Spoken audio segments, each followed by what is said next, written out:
Okay guys, in this video I'll be solving this Rubik's Cube with the timer that you see in the bottom left corner that I got off the internet. So I'll get a 5-second start to inspect the cube and then it will start. And I'm going to start now.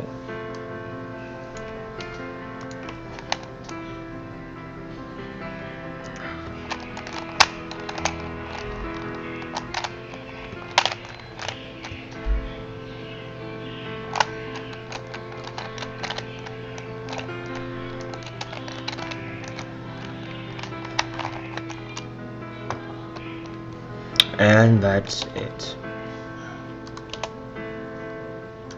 It took me about 20 seconds because the timer kept going when you pushed start or stop, and that was pretty easy. I actually mixed it up and it came up like that. It didn't take me too long to find out the algorithm to solve it, and I'll post another one that's probably gonna be a little bit harder. Instead of like, I think that was 8 moves, and I'll make a harder one. This took me like 8 tries to get the camera and the timer to get correctly synchronized, but yeah, here it is guys. And